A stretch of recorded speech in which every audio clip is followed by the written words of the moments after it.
It means so much to me that you're listening to the show and love your support in any way by giving me comments below or to subscribe to the show or share the show with friends. Thank you again for your support. Love and blessings.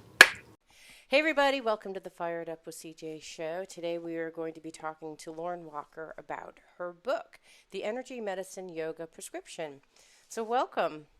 Hi, it's great to be here. Yeah, I'm a big yoga fan, and so I was really curious a little bit about how your brand of yoga that you call energy medicine yoga is different than regular yoga.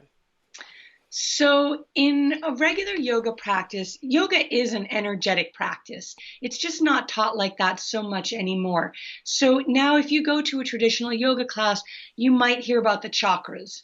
And maybe you'll hear about the aura. And those are two energy systems in the body. But we have 9 energy systems in the body. So in energy medicine yoga, we work with all 9 of those systems. And we work with them the way that they appear in the body, which is completely integrated. So it's not like you'll take out a chakra and you'll work with one chakra or Mm. even work with all of the chakras, because the chakras work with the meridians, they work with the radiant circuits, they work with your fight or flight response, they work with this beautiful system called the 5 elements. Everything is interrelated and interconnected. And so within an energy medicine yoga practice, you will have that interconnection of all of the systems together, which then amplify the healing benefits of each of the systems, but of all of the systems together, and then of the whole body together. So it's really Mm. a unified system. Yeah, okay. You just came up with like three new concepts I've never heard, so I want to dive into each of them. So, I've always heard of the 7 chakras that align in your body. And in fact, the way that when I do go to yoga class or even hear meditations, people like focus on one chakra, then the next, and they don't think about integrating all of these things. So, first of all, what are the 9 chakras? So, so you said both 7 and 9, and the truth Well, is, yeah, I hear it's seven in my. Those are the ones I've heard before, but 7 is the one that most systems use, but there are so many chakra systems, and it's really interesting. I'm actually leading a retreat this summer on the chakras, to sort of try to dispel some of the misinformation about chakras out there, because it is the most widespread system used in the yoga world, but it's also one of the most or the least understood energy systems in the body. So there are systems that have 5 chakras or 7 or 9 or 11. And we have thousands of chakras all over our body. We have chakras on our hands, on our breasts, on our feet, and chakras everywhere, really. Chakra means wheel or vortex of energy. And so we have these sort of vortexes all over the body, anywhere that there's a place where information is trying to come in or trying to go out.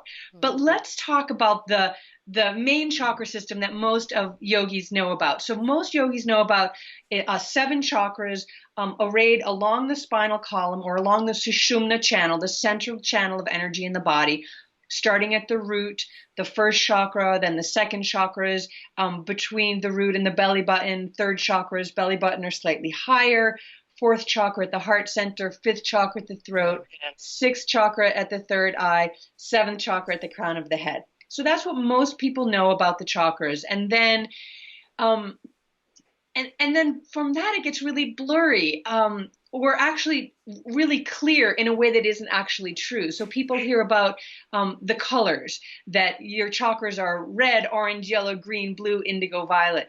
That's not at all how your chakras appear to people who see energy and who see colors. Mm. The truth is, every chakra has all different colors in them, and the chakras speak to each other. They share information. They're like the hard drive of your energy systems. And so they hold every experience that's ever happened to you in this life, in past lives, if you believe in them, and even if you don't, they're stored there. And so they're constantly communicating with each other and affecting how we operate in the world, because they start to form the basis of our unconscious behavior and our unconscious minds, which is 90% of what operates our daily lives is our unconscious. So we are creatures of habit. repetition is really what we are. And it's very rare that we have new thoughts or new ideas. I don't want to say rare, but it's less. We spend a lot of time in the repetition mode. And so if you've had some kind of experience that was really troubling or challenging to you, and that imprints and that lives in the particular chakra of which that experience occurred, it lives there, and then it starts to influence how you do things moving forward. So in other words, if something happened and let's say a car door slamming is a fearful event for I you. have a recent one, I'll tell you. So tell me, Okay. because I'd love to figure out how, because Sure. I've realized I was actually running, and my toe hit the edge of, I live in a city, so there's like a little edge of the sidewalk, and my toe hit it, and then I stumbled forward, and then my head went in directly into a concrete wall, and I had a concussion. So now Wow. I'm like very cautious, Yeah. like logically, rationally so. And I Yeah. thought, what I don't want to do is be fearful of running anymore, because then that would be awful. So I don't want to do that. So so in that instance, where would is the energy stored in a particular place among these seven chakras or nine? Absolutely, Yeah. absolutely. And it's interesting because of the way that that event unfolded, it's quite likely and sometimes a lot of times information can be shared between chakras. So you had a head injury, Yeah. so that would likely be stored in the crown or the third eye or the throat chakra, right? In the head itself, that's where an injury occurred. But it happened when you were running, so it was your legs, and you stumbled and tripped and fell, and so that would be a root chakra issue. Also because it was it triggered then a fear response, which is root chakra, and about your safety, which is root chakra, and your stability, which is root chakra, and your confidence, which is now moving into the third chakra, right? Your ability to be present and powerful in your world, and part of that is for you running, right? That's probably where you go and you think out your day and you work through your problems and your issues, but it's also where you feel strong and where you feel confident. I mean, it's a very powerful activity to do. And so that's also in the third chakra. And so that whole kind of feeling then got tweaked. Now you're a little fearful about running. You're not feeling so confident and strong. You're feeling maybe a little fragile, a little hesitant, a Mm-hmm. little uncertain. And that will then feed into how you are operating in your day. So maybe now, you're pulling onto a highway and there's like a short gap and you're like, I don't know, no, I'm going to wait, which might be a smart thing to do. But maybe before you would have just pressed the gas and gone in because you're confident. And now you're a little hesitant. You know what? I'm going to take an extra pause. And again, not saying that that's a bad thing, but just showing you how that then starts to influence. And then you go to your job and you're in the office and everybody's like vying for the seat at the front of the table. And you're like, you know what? I don't want to get in that fray right now. I'm going to pull back. And then you're going to sit maybe 2 or 3 rows back. Whereas before you might have sat right up front and you might have had the first idea that the boss hears. But now you're like, I'm going to hold back a little because I'm not feeling so steady. And then, so now your idea is like maybe the 13th one that gets heard and it gets lost in the shuffle. So then that all starts to have this cascade of events that happens. And you had a concussion. So that's a pretty major thing that's going on. That like tweaks your whole nervous system. Mm-hmm. Everything has to come back to center from that. Everything has to realign. Your fight or flight response went off. So you've got mad stress response in the body, all those stress hormones flooding you while you're blacked out. So there's all of these things going. Okay, so this is not just a chakra event anymore, but all of these things are being stored in the chakra. But all of your energy system are slightly now tweaked and everything's on a little bit of a high alert. And so unless you bring all of that energy back to homeostasis, back to this center, grounding, open container, this coherent energy, then that kind of crazy up there, tweaky, fight or flight, afraid, all of those things that have happened that we just were talking about, they start to repattern.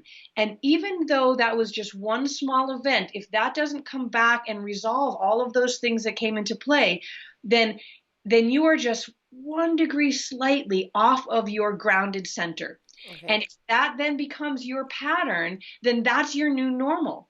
Ah, okay. And so this is the problem when we have these things that happen to us every day, whether they're an event like that, which is quite intense, falling and having a concussion, that's not a small event. Mm-hmm. But we can have small events that build up that we never deal with. And then we have a larger event. And now instead of being here, now I'm kind of over here. And then I'm kind of over here. And pretty soon I'm over here. Right. and and that's my new normal. And so I'm not operating from my grounded, centered, powerful place anymore. I'm operating from all of these degrees of displacement off of that. Okay, got it. So, as I understand it, what you're saying in that instance, there's like several chakras, like my first chakra, my third chakra, some chakras in and that were the impacted area. And so, who knows if I continue with the current pattern, I'll just start creating my new normal in that way. And then my energy is no longer balanced, aligned, centered in the center.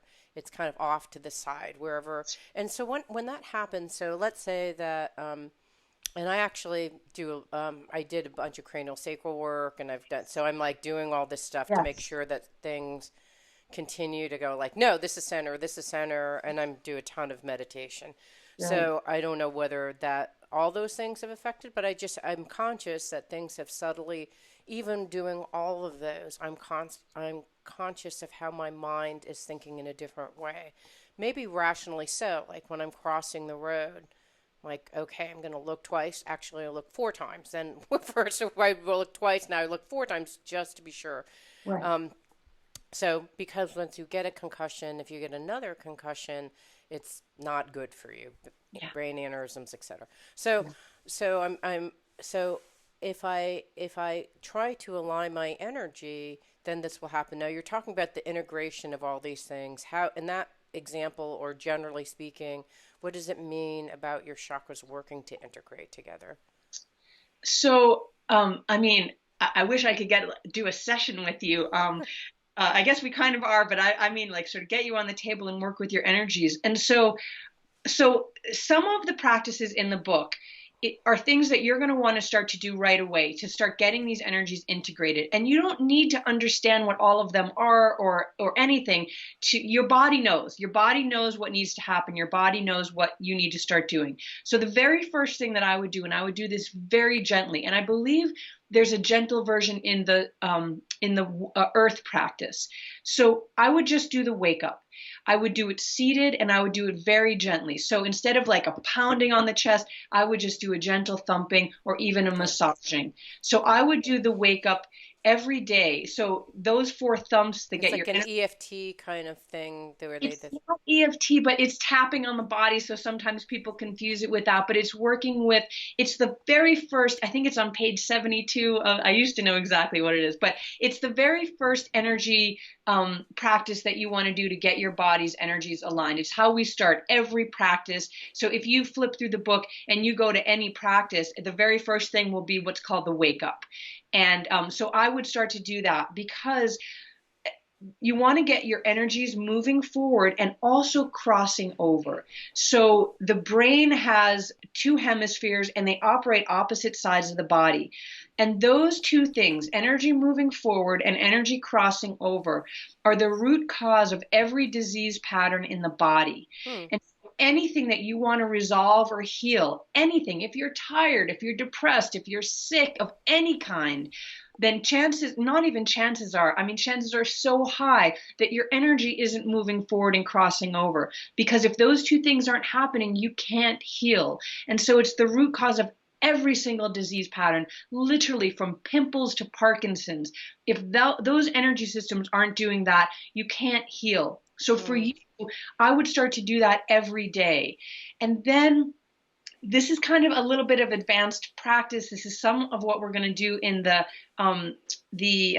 chakra retreat this summer. But I'll just share it with you because I think it's really important. Mm-hmm. So you can start to weave your chakras back together again. Mm-hmm. And you literally would do this figure eight pattern. I can just show you on let's see, I've got to look at myself here. The top chakras, you do this figure eight pattern around two of the chakras. And then you can do the third eye and the crown chakra. So you're going to just start to weave with this figure eight pattern, these chakras back together.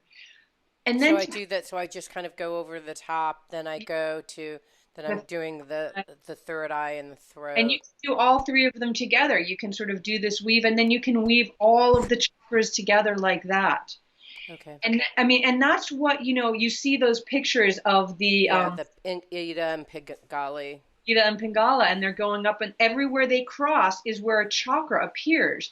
And so you can start to do that pattern on the body to start to weave the chakras together. And how does that work? So I know that I'm doing the gesture with my hand, but is because I'm doing it in the proximity of, so if I do the crown and because I'm doing at the proximity of where those chakras are, that's enough. Is it enough for those chakras to sense that information? Like something's happening near her head and her crown. Your And hands are it's, electromagnetic. And so when you move them over your body, you are actually moving these electromagnetic energy fields, and your chakras respond to that. okay. And so here's one more thing that I want to give you. This is really specific to you, but I really want to do this, especially because you have had a concussion. The cranial sacral is amazing. That's like so good for you for finding that and doing that, because that's really going to be helpful. And then the other thing, put your hands on your head. Sleep with your hands on your head. There are so many points on the head that have powerful correspondences to different areas of the body. I can't go into what they all are now, but you don't even need to know, because your hands will naturally go. If you just say, okay, I'm going to sleep with my hands on the head, wherever your hands go are where they are needed. Just trust that your body knows that. Your hands will, and that will start to do some really deeper healing with the emotions that come up, because we have points all over the head that corresponds to all of our emotions. And so if there's fear coming up, if there's anxiety coming up, all of those things, and this is all in the book too. So if you want to work with specific emotions, there's a whole point selection thing in the book that you can do to find out where to hold them. But you don't have to know that, or you can look that up however you like to operate. But just get your hands on your head and hold and hold and hold and hold and hold and hold. Right. Well, I know like from some of the work that I've learned from coaching, there's the one where you hit the occipital lobe in the front of the head. That's one of them. There's one where someone just holds the front of their head. There's one in which someone holds their thumb, go like this. What are these just what's happening energetically with all these kind of techniques?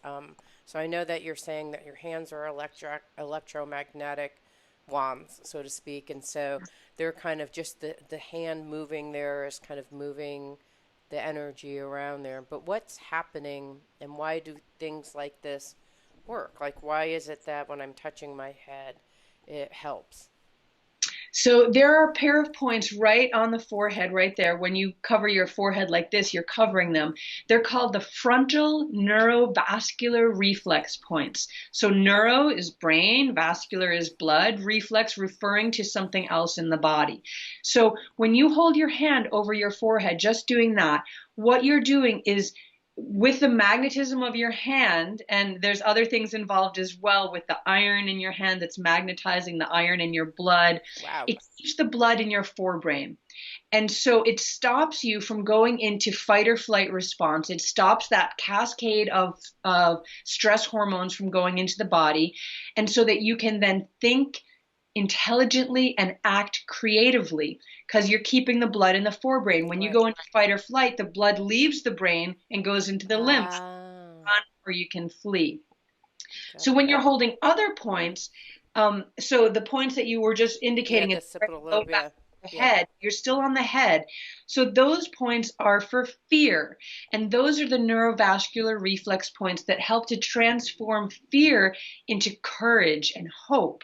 And so holding those starts to speak to that energy system of the body. Again, through these blood flows, through the reflex points, excuse me, on the head, speaks to those energies and starts to transform those energies. And so there are points for fear, and then anxiety, which transforms into joy or inspiration, and then grief, which transforms into faith and letting go. And then Mm-hmm. there are points here which transform anger into the ability to do appropriate action.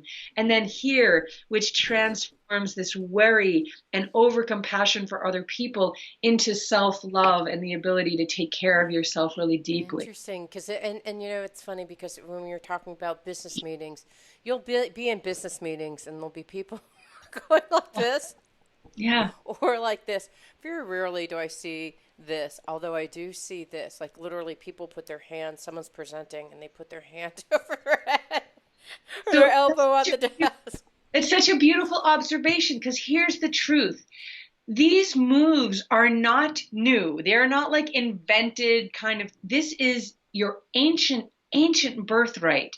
Your energies in your body. The reason that we are alive today is because our 1,000 years ancestors knew how to access these energy systems, and they are very intuitive. So this is like, and Donna, my teacher, calls them the oh my God points, because when something goes on and you're like, oh, right? Right. You hold on, and intuitively, even if you don't know what you're doing, intuitively, it calms you down. And in fact, it calms you down. It keeps the Mm-hmm. blood in the forebrain. It interrupts the stress response. And it also interrupts the emotional loop in the limbic system, the limbic loop that keeps us trapped and stuck in our old patterns, our old thoughts and ideas. But also, it's that PTSD loop, right? That when a trigger happens, that this whole again that whole cascade of stress hormones comes and mimics exactly what happened when the original stressor occurred. And that's how the body operates. The body doesn't know the difference between when it happened and when you're imagining it. Mm-hmm. And so if you I'll don't, tell you, I'll tell you how I tell my clients. So I actually work with people in corporate environments or business environments, nonprofits, etc. And so they'll get they'll get flooded. So they'll be their boss will rush into their office and like, we need to have this yesterday, blah blah blah blah blah, you know, like that kind of thing. And they get their fight or flight gets triggered. They get anxious and they want to respond and say, yes, I'm going to do that, or no, I'm not going to do that, but if they respond from this kind of place, it's not necessarily functioning from their forebrain, but from their flight or fight. And so I usually just tell them like, okay, totally understand that you want to respond right away. Just tell your boss, give me a second to think about this so I can come up with a realistic timeline to make sure how to fit this in my priority. Whatever, something to just delay and stop. And then when they walk out the office, put your hand on your head and just breathe and stop the cycle so that they can, and until you can feel calm, and then answer from that place. So, I mean, these are tools that you can use every single day. absolutely. And Yeah. if you don't have the luxury of saying go away so that you can put your hand here, this is a second one that you can do that does a very, very similar thing. At the hollow, at the base of the throat, right in between the bones of the collarbone, there's a hollow there. It's Yeah. called the sternal notch. Yeah. Mm-hmm. And so if you just put a couple of fingers there, it does a very similar thing. It works actually directly with the energy system that's in charge of the fight or flight response. And it calms that and stops that from happening. Well, that I think would be okay. The boss comes in, you're like, hello. And then so you've got a necklace on right now. Yes. And so if you just grab your charm, which people do all the time, Yeah. then you're sort of just holding your charm. It's so unobtrusive. You can do this anywhere, anytime. Your boss can be standing right in front of you and you can just be fiddling with your charm and you're calmed down and you're centered and grounded and they can be flying off the handle and you can easily and then calmly from that place of centeredness say, I understand that's very stressful. I'm so sorry that this report isn't done yet. I can absolutely have it to you Friday morning, first thing on your desk, no problem. And X, Y, and Z to circumnavigate this other problem. Like you're just grounded and calm instead of then you get triggered by their trigger. Right. The other thing that when I coach people is typically in interviews, what happens is they run into their interview, because they're already nervous because someone's going to judge me about how intelligent, how well I answer, blah, blah, blah. And so I usually tell them, it's really most important. So before they go into the meeting, to visually imagine, like energetically opening your heart. But I bet you have a way to energetically open your heart. What are some things that people can do if they just want to like be in an open, receptive, loving place, even though they may not feel that way at that moment? So that's interesting. I would not, personally, I would not use that metaphor if somebody was going into an interview to have them open up their heart Okay. in that environment. I don't think that that would be the most, Or so just to be relating to someone, I to guess what be I'm saying. relating, yeah. So that's a different thing. So opening up your heart is a very vulnerable place. And while you want to be vulnerable in one sense going into an interview because you want to be receptive, you also want to be strong and centered and grounded. So what I would do for sure, and this is why it's like the most critical piece, I think, in the whole book, in both of my books, is that wake up. So in the hallway or go to the bathroom before you go in and do the wake up. It's 4 thumps. It's a cross crawl. It's a zip up, which literally empowers your energy instead of disempowers you. And you can zip an affirmation in because you're drawing energy right up the central column, right up and connecting the energies of the front body and the back body. And then you hook them up. And this is all outlined really easily and easy to follow. And so I would do that before I went into the office. And then here's something that you can do, and you have to be a little bit subtle about it. Especially if if you're like me and you talk a lot with your hands, it can come easily. But if you want to create harmony between yourself and another person, or yourself and your food, if you are just gonna eat that double bacon cheeseburger no matter what, want to harmonize that so that your body can take it in, you're going to do this figure 8 pattern between you and the person, or you and your plate of food, or you and that ice cream cone or that beer or whatever it is that you think might not. So you're literally creating an energetic harmony, and you can do it very subtly. You don't have to go into the office and be like, Give with me the job. See, so that's something different. So you can do it that way, but then you're not creating harmony between the two of you. So if you want to create Oh. harmony between, you're literally working on the energy the field that is between you and whatever that person or You could substance. probably, I mean, is it how, like, in this case, I'm doing it pretty dramatic, but could you just like talk like this and does it have to be that dramatic, or is this enough to You could set the say, energy? so, when I grew up in Idaho, and there were a lot of like big potato farms, and Right. just like that. Yeah. Yeah, okay. Or could you be at your desk and going like, one of these things, or does it have to be expressed in a big way? No, you could do that. You can do that with your computer. If your computer crashes all the time because you've got like intense energy coming at it, you can do this and start to, I mean, it's so crazy because it sounds crazy. I get that. It sounds crazy. And I always sort of want people to know, like, I get it. I'm in on the joke. I know that you're thinking, like, really, I'm going to do that in an interview and I'm going to get the job. But here's the thing. Energy is all there is. Everything is energy. And it's such a hard thing to grok because I'm holding this coffee mug and it sure feels strong and it sure feels real. And I can touch my physical body and it really does feel solid. This desk feels pretty solid. If I tried to lift it up, I could not do it by myself. But the truth is, it is only energy vibrating at different frequencies. And so when you start to understand that that is the truth of what the universe is made of, that we really are only energy vibrating at very fast frequencies, only appearing dense, only feeling dense because of the interplay of the fields and the interplay of our atoms repelling each other. If Right. you can understand that, then you can understand why and how this system works so easily, because it's much more easy to move energy than it is to move a densified form. Mm. Okay, I get it. So even though this is like a subtle, like I could be doing it now, it's a very subtle energy. I could be even doing it underneath my desk when I'm talking to the person, right?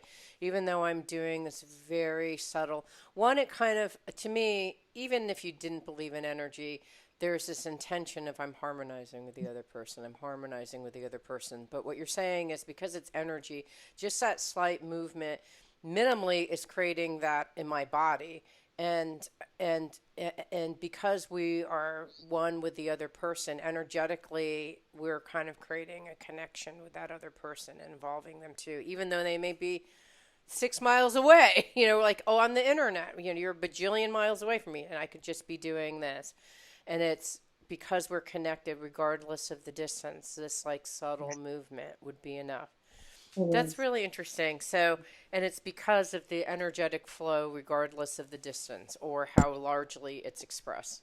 So, I'm a big science geek and I do a Yeah. lot of research because I don't want to, for years in the yoga world, I heard, we are all one, Hmm. we're all connected. And I was like, really? Because I don't feel connected and I don't Hmm. feel like I'm one. I'm here, you're way over there. How are we one? How are we connected? And it's, even in a yoga class where there's like 20, 30, 50 people in the room, like, really, I'm connected to that person next to me, like I don't feel it. And so I wanted to do the research on that. And unfortunately, we don't have time to go into all of that. But what I can say to you is the cutting edge physics research going on today is proving scientifically, mathematically, the connection between so the tiniest thing in the universe is called a Planck oscillator. It is not the atom. There's like trillions of Plancks inside an atom. Hmm. So everything in the universe is made of Plancks. And there are these little bits of oscillating information, light and sound. And so, because we have computers nowadays, we can start to visualize things that maybe were more difficult before. But you can see those like graph things where like the paper is moving and like the Yes. heating is Yeah. coming out of the graph paper. If you think of yourself, that's exactly how it is in the hugeness of the universe, that we are all these expressions but coming from the same field, and all of the bits of information in the field, and this is the piece that is so hard to understand, but just go with me on this, they are all interconnected. They are all speaking to each other through this mechanism. They're called wormholes. So every piece of information is connected somehow to every other piece of information in the universe. It is holographic. And so when something, that's the butterfly effect that everyone's heard of for so long. A butterfly beats on one side of the earth and there's a tsunami on the other side of the earth. And the truth is, and it's fascinating. And if you're any of your audience Listeners. know more, your listeners want to know more about this, please email me and I'll send you links to things so that you can read and watch videos, because it really is like it kind of crashes the brain and then it opens up the brain again to the reality of the universe in which we live. Hmm. And so the truth is, not just yogically, but the yogis knew this. The ancient seers knew this for thousands of years, that we were all connected. And now we are seeing the science, we are seeing the math, we are seeing the experiments that are proving, for those people that need to have that proof, that we are all connected. And Hmm. so the line between science and spirituality is getting blurrier and blurrier as we move forward with the more information and knowledge that we gain. We're seeing that these ancient traditions, ancient Chinese medicine, ancient Ayurveda, the ancient Celtic wisdom, ancient indigenous cultures all over the world, their practices and their knowledge is coming forward today to prove to be the truth of what they knew Hmm. thousands of years ago. Hmm. So when I'm doing these kinds of motions, I'm moving the light, the energy, the sound, whatever, at a very subtle level. You may not be able to hear it, see it all the way over there, but it's still kind of doing the same type of thing. I'm curious, this motion of the infinity sign, and you'd mentioned before, to harmonize my chakras this way from the concussion. So what's the what is it? And you talked about before, it's India and Bengali, which are the the two energies kind of harmonizing. What is the genesis of this form? Why does it work? What's happening with this specific form? So that form is literally the crossover pattern. And we find that in every cell in the body. There's this spiral from the DNA, right? The DNA is a spiral Spiral, yeah. pattern, yep. And then all the way to the hemispheres, which cross over the body. And so there's an energy system. It's actually the outermost layer of your aura. You have 7 layers in the aura, and the outermost layer is called the Celtic weave. Hmm.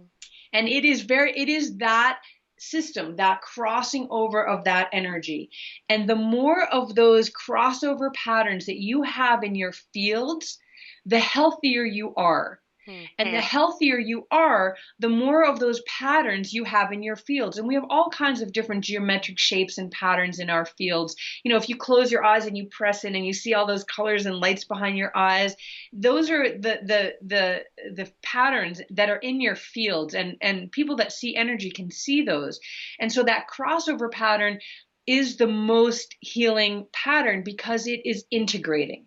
And it's Uh, and that infinity sign is really it's really telling, because when you have that symbol, it really is bringing you into that place of infinity, of endlessness, which is really how energy works. Energy isn't born and dies, right? It just takes different forms.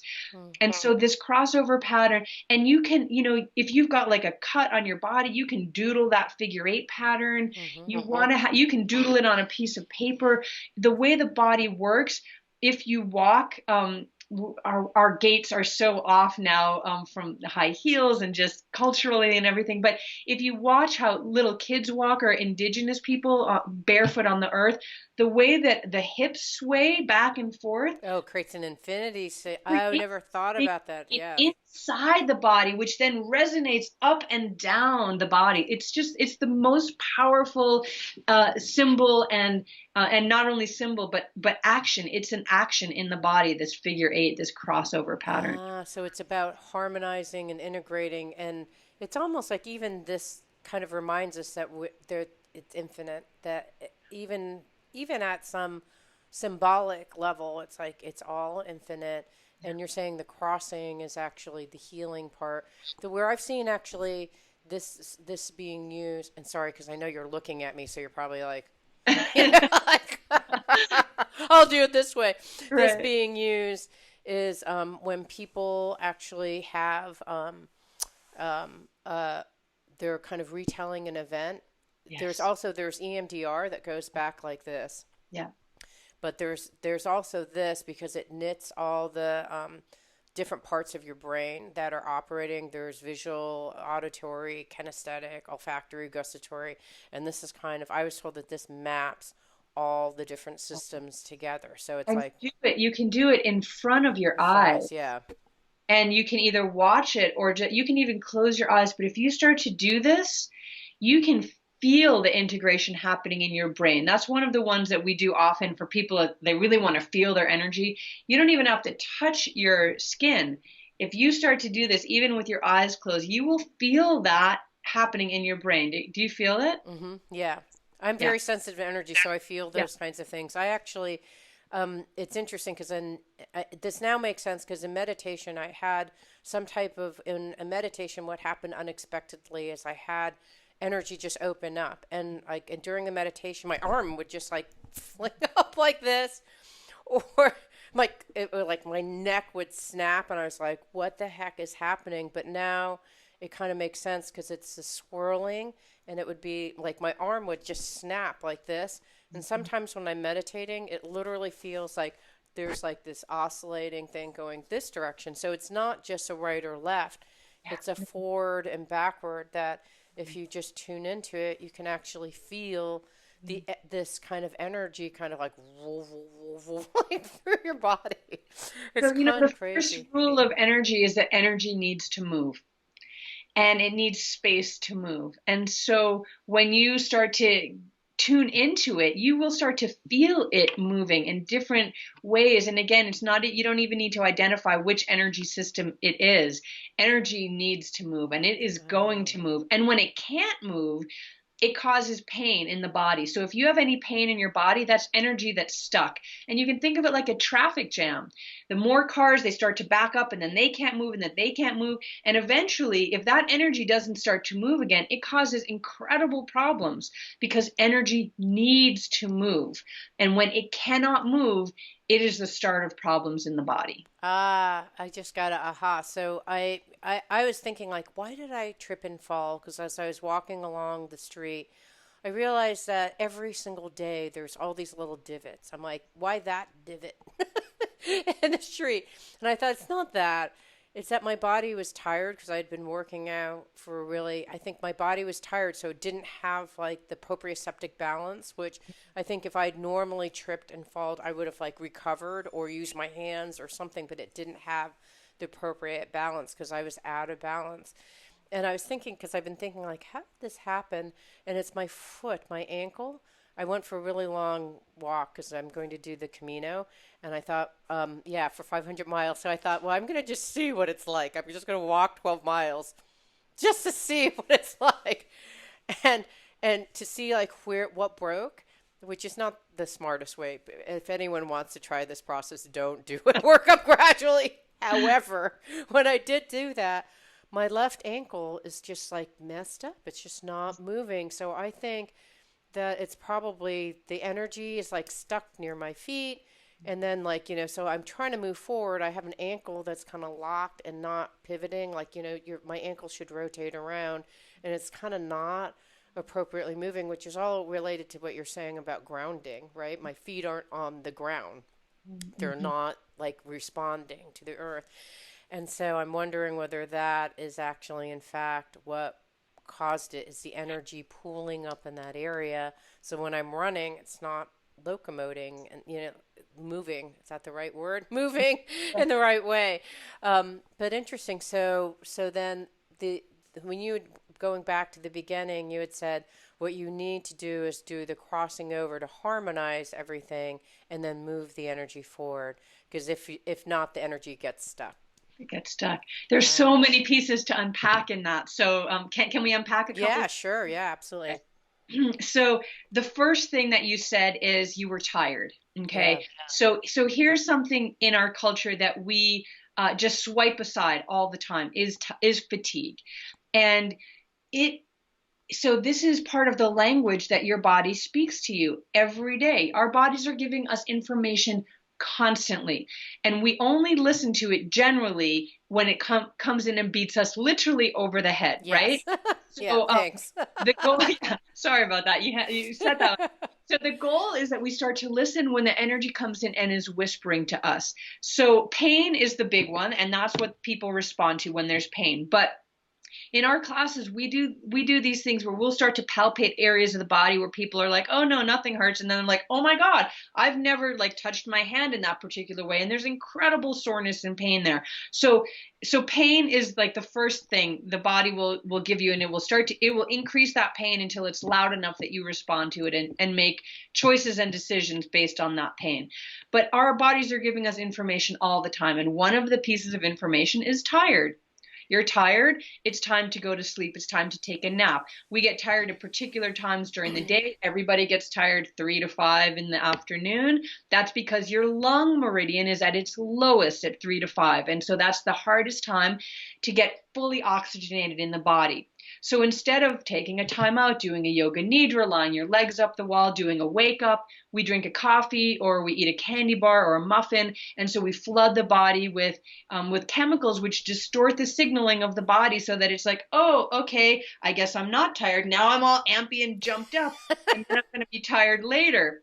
And so then we get tired again around 9 o'clock at night. Between 9 and 11, we start to get tired. But no, I'm going to stay up because Game of Thrones is on, or I have this big report to do, or I'm going out dancing, and so once we miss that 11 o'clock cutoff to go to sleep, this same system that we've been talking about, this fight or flight system, then it goes online and it's at its highest, and so then you can't fall asleep again. You get your second wind. That second wind is that fight or flight response that's now like, okay, we're not asleep, it must be time to party.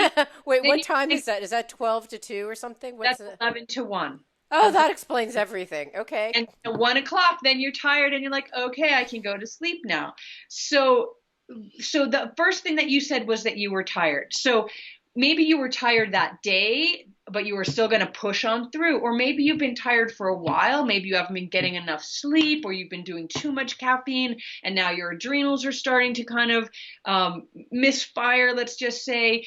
And or maybe this has been going on for a while. Maybe you've overcome an illness and you're finally starting to feel better, but you're still a little bit tired, or you're a little dragging. Or maybe this family issue's been going on for so long that's like taking all of your energy. So on some level, the first thing that you said, that you were tired.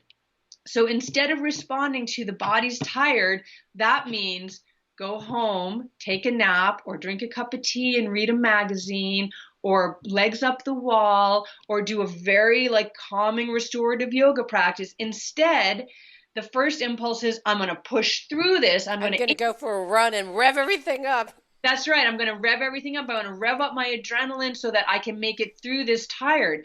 And you can do that, but depending on how tired the body is, you might have those results that you had. So that's one. Two, I want to just throw out, you said you live in a city. Yes. You're talking about grounding.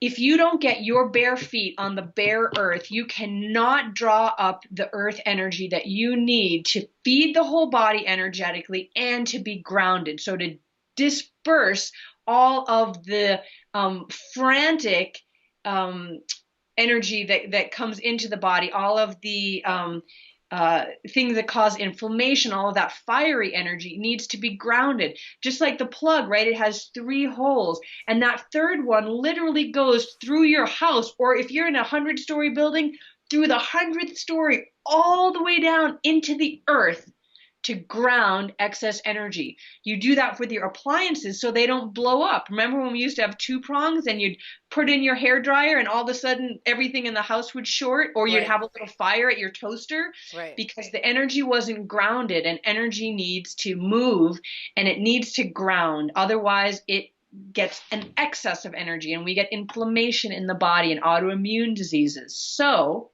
if you are living in a place where you're not getting your bare feet on the earth, you have to get your bare feet on the earth.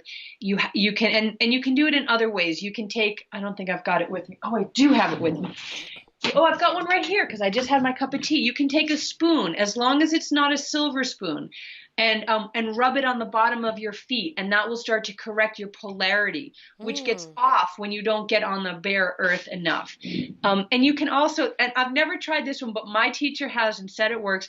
You can bring a little piece of earth into your house. If you live on a 12th story, go get a little ground. A little bit of ground and bring it up, and that will help to ground your energy too. Yeah. So you've really got, and your energy needs to be grounded for you to heal as well. So if you're walking the Camino, think about getting some moccasins or something that your feet, we used to wear leather-soled shoes, and now we wear Vibram, or however you say that, and plastic and all these things which remove us from the earth. And so we're not able to then cultivate that very grounding, healing earth energy.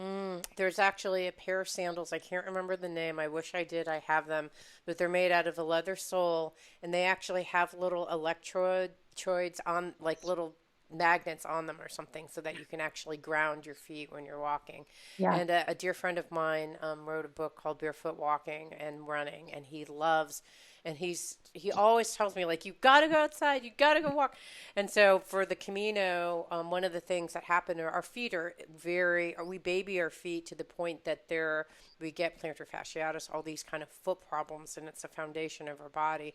And so he was suggesting every day walking, first time you walk, 100 yards, 200 yards, 300 yards. So I've been doing that So I have been getting that Good. grounding, thank God. But it's really gnarly because, first of all, you look very strange. So I'm walking around in the city.